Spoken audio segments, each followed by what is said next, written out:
Perjuangan pelbagai kumpulan hak asasi manusia sama ada dari dalam atau luar negara bagi membebaskan Nagaendran Dharmalingam berakhir apabila dia menjalani hukuman gantung di penjara pada hujung April.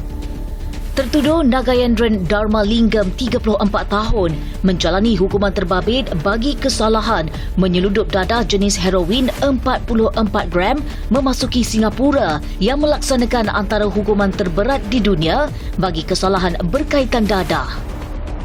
Suspek ditahan pihak berkuasa Singapura pada 22 April 2009 ketika berusia 21 tahun di pusat pemeriksaan Woodlands ketika melintasi sempadan Malaysia dan Singapura dengan dadah itu didapati dilekatkan di paha kirinya. Seorang pencuci kapal telah melakukan bunuh hingga menyebabkan kematian terhadap Hajar Nur Syahirin Rosman, 26 tahun dan Hans Muhammad Thaqif Muhammad Amir Nazri, 2 bulan. Kejadian itu didakwa dilakukan di sebuah rumah di Kampung Bakar Batu, Johor Bahru pada 4 Julai lalu. Suspek kemudiannya berjaya ditahan di Permas Jaya, Johor Bahru beberapa jam selepas melarikan diri dalam keadaan bogel dengan menunggang motosikal. Seorang pemilik syarikat mengaku tidak bersalah di Mahkamah Session Alor Star Kedah atas pertuduhan menyalahgunakan dana peruntukan Unit Transformasi Masyarakat India Malaysia Mitra Februari tahun lalu. K.C. Ramana Naidu, 32 tahun, memohon dibicarakan selepas pertuduhan dibacakan di hadapan Hakim Harmi Tamri Muhammad. Ramana Naidu didakwa menyalahgunakan wang tunai RM100,000 kepunyaan kerajaan Malaysia menerusi unit mitra bagi program pembangunan sosio-ekonomi masyarakat India B40 di Malaysia melalui bidang pertanian. Pertuduhan dikemukakan mengikut Seksyen 403 Kanun Keseksaan.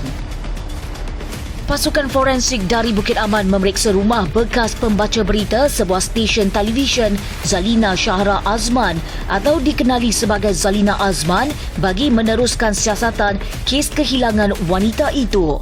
Ketua Polis Daerah Shah Alam ACP Muhammad Iqbal Ibrahim berkata, bagaimanapun hasil pemeriksaan tidak menemukan sebarang petunjuk bagi perkembangan siasatan kes itu.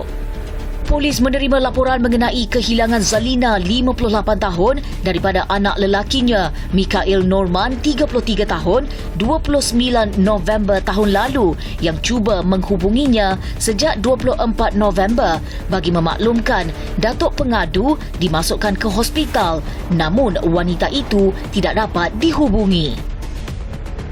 Mahkamah Rayuan menetapkan 31 Mac tahun depan bagi mendengar rayuan kerani Sam Keting terhadap sabitan kesalahan hukuman penjara 6 tahun dan denda kerana memandu secara melulu sehingga menyebabkan kematian 8 remaja yang menunggang basikal lajak pada 2017.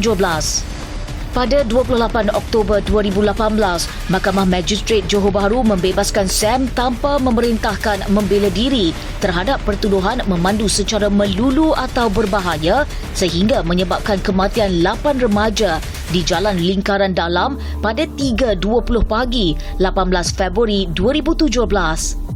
8 remaja yang maut dalam tragedi itu ialah Muhammad Azri Danish Zulkifli 14, Muhammad Syahrul Izwan Azuraimi 14, Muhammad Firdaus Danish Muhammad Azhar 16, Fauzan Halmijan 13, Muhammad Azhar Amir 16, Muhammad Harid Iskandar Abdullah 14, Muhammad Syahrul Nizam Marudin 14 dan Haizat Kasrin 16. Seorang remaja perempuan dihadapkan ke Mahkamah Magistrate Kanak-kanak Johor Bahru terhadap pertuduhan menyebabkan kematian tanpa niat adik lelakinya. Remaja itu didakwa mengikut Seksyen 304B Kanun Keseksaan yang boleh dihukum penjara maksimum 10 tahun atau denda atau kedua-duanya sekali jika sabit kesalahan. Mahkamah kemudian menetapkan jaminan RM10,000 dengan seorang penjamin berserta syarat tambahan tertuduh perlu melaporkan diri di Balai Polis Gelang Patah setiap bulan sekali. Mahkamah Tinggi Seremban menjatuhkan hukuman penjara masing-masing 18 bulan terhadap 10 daripada 11 ahli geng Kabali bagi kesalahan menganggotai kumpulan jenayah terancang itu pada 2019.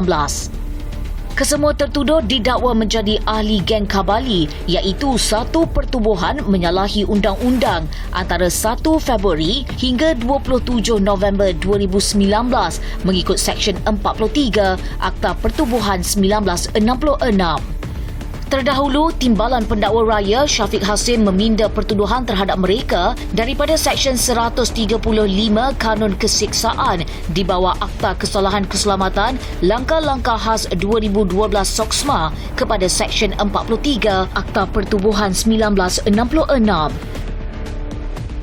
Mahkamah Session Kuala Lumpur menolak permohonan Siti Bainul Ahmad Razali bagi mendapatkan rakaman percakapan 15 saksi pendakwaan yang ditawarkan kepada pembelaan dalam prosiding bela diri pengasas rumah bonda itu. Hakim Izrali Zahmad Sanusi memutuskan demikian setelah mendapati rakaman percakapan saksi-saksi tersebut yang dibuat polis semasa siasatan adalah terlindung.